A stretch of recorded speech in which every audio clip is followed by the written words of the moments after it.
लेकिन मुझे बताइएगा कि कल आसिफ अली जरदारी साहब ने जो तकरीर की है मुर्तजा साहब, उसमें तो उन्होंने कहा है, उसमें उन्होंने फिर एक रास्ता निकालने की कोशिश की। उन्होंने कहा है कि कोई मसला नहीं है, सिंध के तमाम लोगों को पानी मिलेगा, आपका पानी कहीं नहीं जाएगा, मैं देख लूंगा। तो ये क्या मुराद थी उनकी कि मतलब कनाल बनेगा तब भी जो आप कह रहे हैं कि जिन इलाकों को नहीं मिलता पानी, जहां पे इरिगेशन के प्रॉब्लम क्रिएट हो जाएंगे, उनको कनाल बनने के बावजूद पानी मिलेगा, या ये वो कह रहे हैं कि नहीं ये मंसूबा ही नहीं बनेगा और इसलिए पानी आपका कहीं नहीं जाएगा? क्या कहना चाह रहे थे वो? नहीं, देखिए अभी तो कोई इस हवाले से डेफिनेटिव हतमी फैसला नहीं हुआ। पीपल्स पार्टी अपने उसूली मौक़िफ़ के ऊपर कायम है और हम ये समझते हैं, जो बार बार कहा जाता है कि यकतरफा फैसले जब नहीं होंगे और बायलैटरल एंगेजमेंट होगी तो कोई ना कोई out of the box solution निकलेगा। क्योंकि आपने 26वीं आईनी तरमीम में देखा कि बिलावल साहब लगे रहे उस मीनिंगफुल डायलॉग में और आखिर में उस कंसल्टेटिव प्रोसेस का फ़ायदा हुआ और 26वीं तरमीम पास हो गई।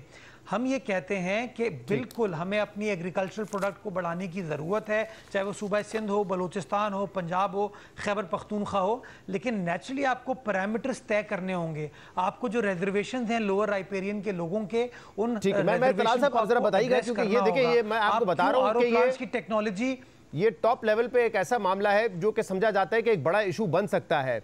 अब आपकी हुकूमत है, क्यों यकतरफा फैसला कर रहे हैं? उनके अगर रिजर्वेशन है इस हवाले से कि यकतरफा फैसला भी है, पानी के मसाइल पैदा हो जाएंगे बहुत सारे अजला में जहाँ पे काश्त होती है, तो इसको रिजॉल्व क्यों नहीं कर रहे हैं आप? और क्या ये एक ऐसा इशू है जो हुकूमत के दस्तरस से बाहर है?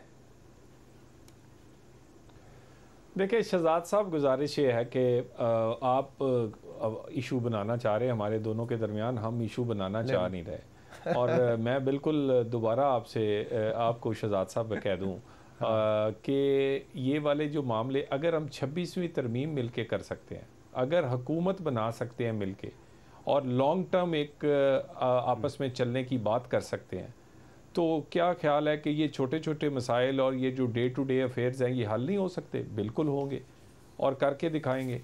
कोई इसमें ना हमारी कोई इसमें किसी की बदनीति है, ना कोई ये है कि कोई नहीं करना चाहता। बिल्कुल साथ चलें और साथ चलेंगे। पाकिस्तान में जो सियासी इस्तेकाम है उसी की वजह से मुआशी इस्तेकाम आ रहा है, उसी की वजह से स्टॉक एक्सचेंज, मुझे इस बात की वजह से खुशी है कि आप समझते हैं कि मैं इतना अहम हूं कि दो बड़ी पार्टीज के दरमियान लड़ाई करवा सकता हूं या फासले पैदा कर सकता हूं, लेकिन मैं हम्बली समझता हूं कि नहीं, मेरा इतना बड़ा कद नहीं है। आप अहम है, आपका चैनल अहम है। नहीं, मेरा इतना बड़ा कद नहीं है। दोनों अहम है। बिलावल भुट्टो जरदारी साहब ने आज ये कहा है शो में जियो न्यूज पे ये वाला प्रोग्राम हो तो ये कोई छोटी बात नहीं है। लेकिन हम दोनों पार्टिसिपेंट इस बात पे मुत्फिक हैं कि जिस तरह हम ये चले हैं और हमारा हदफ पाकिस्तान में सियासी इस्तेकाम है, पाकिस्तान के मसाइल का हल है, पाकिस्तान में नफरत का खात्मा है, और यकीनन हम जिस पैरामीटर, जिस असूलों पे हम इकट्ठे हुए हैं, हुकूमत भी बना के दिखाई है, लेजिस्लेशन करके दिखाई है।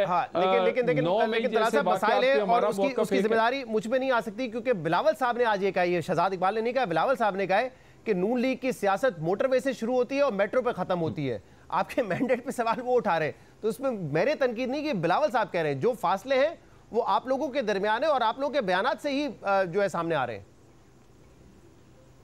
जी बिल्कुल कोई फासला नहीं है, और जब भी कोई ऐसा मामला होगा आपको हम दोनों इकट्ठे नजर आएंगे, इकट्ठे नजर आएंगे। मैंने आपको कोई फासला नहीं है। बिलावल साहब ने खामोखा अपना गला खुश किया है आज सारी बातें करके, वो कह रहे हैं कोई फासला ही नहीं है, कोई मसला ही नहीं है।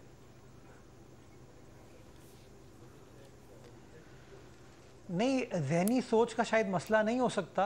ज़हनी सोच तो बिल्कुल ये है कि मिलकर साथ चलना है, पॉलिटिकल स्टेबिलिटी लानी है ताकि इकोनॉमिक स्टेबिलिटी आए। और हमारा साथ बैठना जो पिछले 16 माह में बिलावल साहब और शहबाज साहब साथ बैठे, उसका नतीजा आपने देखा कि बड़े मुश्किल हालात से पाकिस्तान निकला है।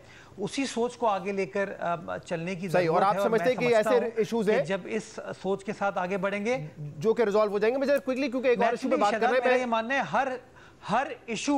हर इशू रिजॉल्व हो सकता है। सही है। इसमें देखिए पॉलिटिकल जब माइंडसेट के साथ आप चलते हैं, एवरीथिंग कैन बी रिजॉल्व। चलिए, ये अच्छी बात है कि सियासी इश्यूज को बातचीत के जरिए हल करना चाहिए। और बातचीत के हवाले से लेकिन तलाल साहब, आपकी पार्टी में ऐसा लग रहा है कि डिवीजन है जो बातचीत पीटीआई से इस वक्त हो रही है, क्योंकि आज राना सरा साहब ने कहा इमरान खान, आसिफ अली जरदारी और नवाज शरीफ को साथ बैठना चाहिए क्योंकि आखिर में मामला उनके पास जाना है। साद रफीक साहब ने भी बड़ी मजबूत बातें की मुज़ाकरात को लेकर, लेकिन ख्वाजा आसिफ साहब बार बार सवाल उठा रहे हैं कि ये दिन में क्या ऐसा हो गया है कि पीटीआई डेस्परेट हो गई है बातचीत करने के लिए, अपनी पार्टी को कह रहे हैं एहतियात से चले, आखिर में ऐसा ना हो कि आप रुल जाए।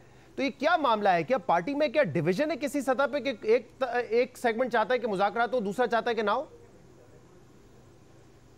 देखिए, मुज़ाकरात तो जो है वो जीत है पाकिस्तान मुस्लिम लीग नून की नहीं, हमारी पूरी इत्तेहादी जमातों की। ये इन्होंने तस्लीम किया है कि ये हुकूमत असली है, ये इन्होंने ये तस्लीम किया है जो इलेक्शंस का रिज़ल्ट है, इन्होंने तस्लीम किया है कि ये इसको मानते हैं कि हम ये हुकूमत से हम बात करेंगे और ये अपोजिशन में है। और अगली बात जो है, इनकी नीयत देखनी पड़ेगी। ये इसमें कोई शक नहीं है कि 9 मई की जब से चार्जशीट आई है और चार्जशीट जनरल फैज़ के ख़िलाफ़ आई है, और उसके बाद क्या नीयत ये है कि अपने पर होने वाले मुकदमात और 190 मिलियन केसेस के होने वाले फैसले उनसे बचना है, या इनका मकसद है कि पाकिस्तान में दहशत गर्दी और पाकिस्तान में क्या इस बात का इदराक नवाज शरीफ को नहीं है, राना सना को नहीं है, साद रफीक को नहीं है, क्योंकि वो इस बातों को साइड में रख के आगे बढ़ने की बात कर रहे हैं, लेकिन ख्वाजा आसिफ हो, आप हो, मरीम नवाज हो, वो एक मुख्तलिफ बात करती है। इसीलिए मुझे लग रहा है कि कहीं जो टॉप लेवल पे एक शायद कोई डिफरेंस है कि शायद नवाज शरीफ साहब का कैंप चाहता है बातचीत हो, लेकिन जो हुकूमत में इक़्तिदार में है वो चाहते हैं कि नहीं, बातचीत ना करें, जो मामला चल रहा है चलने दें।